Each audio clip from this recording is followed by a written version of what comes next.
Way back in September, Pivot released an all-new gravel bike, the Pivot Vault. There was already a previous Pivot Vault, but the new one is an all-new design, new focus, and it's even cheaper.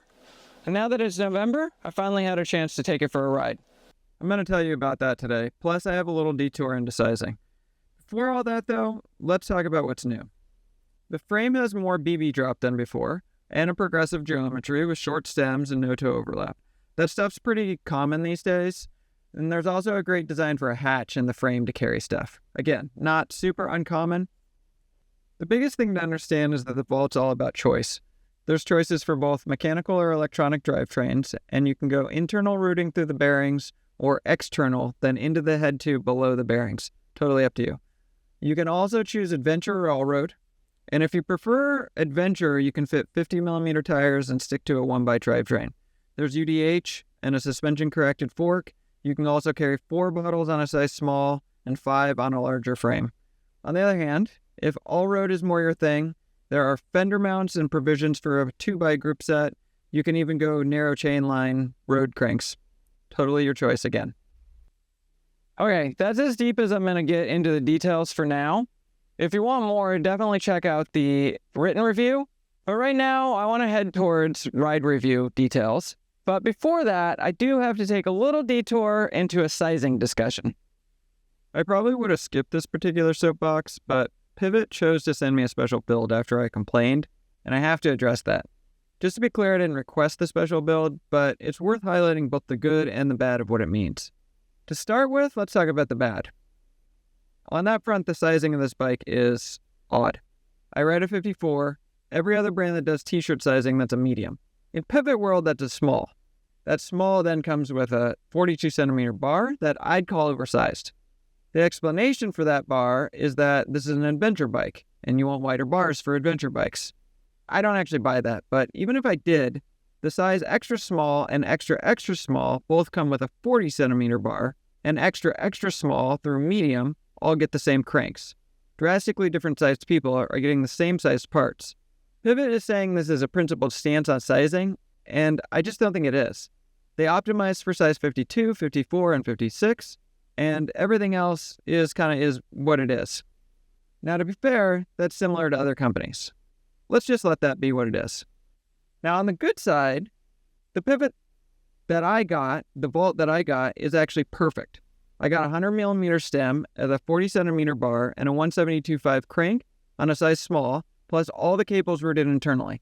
This is exactly how I would want my bike set up, and I loved it. The reason I call this out as good is that I think it speaks to the heart of the bike. Every detail isn't perfect, but it's easy to own and customize for years to come. I have my preferences, you have yours, they're different, and it's honestly very refreshing to test a bike where it's easy to adjust the details after you purchase it.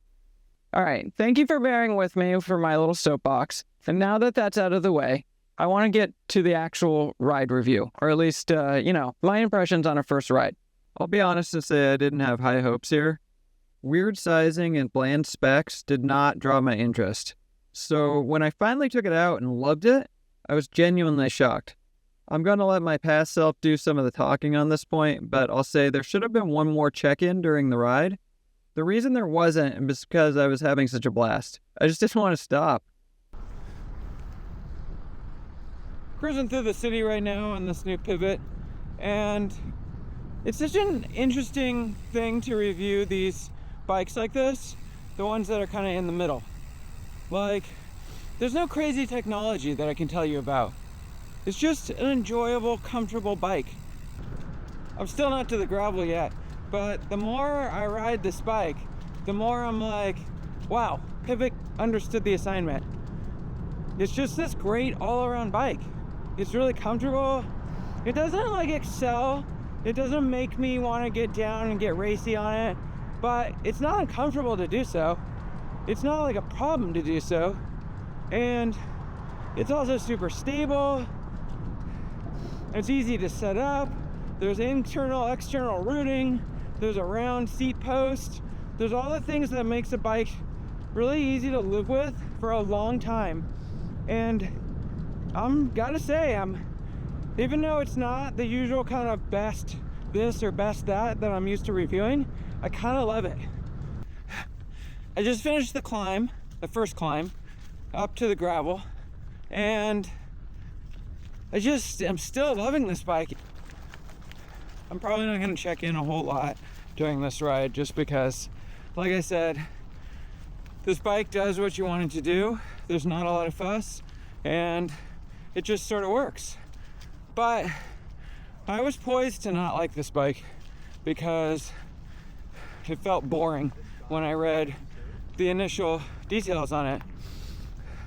But the more I ride it, the more I'm understanding it and the more I'm liking it.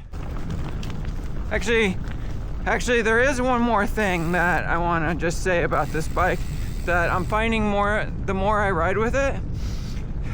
Earlier I said it doesn't like beckon you to get into a racing position, but that's not actually a negative. And what it does beckon you to do is sit up, enjoy the scenery, just enjoy yourself. And it's comfortable and stable, so it really makes me want to just go, hey, this is beautiful, and I can sit up and I don't have to like death grip the bars. There's actually something really nice about that. Okay, now it's at this point that there should really be another check-in. The last time I was like, yeah, you can sit up and you can enjoy and you can see the scenery. But what happened was that I was in this place of feeling really safe. There was no hard edge to the handling, and I just kept pushing harder and harder, and I was having a blast. I didn't want to stop. I didn't want to take video. I just wanted to ride and have fun. Now that you've seen me loving the ride, I'd say put the Vault on your short list if you're looking for a new gravel or all-road bike. I'd also suggest skipping the expensive wheels as the specs don't look that impressive, and I might even skip electronic shifting in favor of a used upgrade down the road. So that's my first impression of the new Pivot Vault. And remember, there's not a lot of detail in the video, but if you want all the details, jump into the written review. Mostly what I want to say in this to kind of wrap things up is that there are some goofy sizing things, and you will probably want to customize the Pivot Vault a little bit. But that last bit is a feature, not a bug. And overall, it's just an incredibly fun, easy to own, easy to ride, just a great bike all around. And it's definitely one I recommend taking a look at.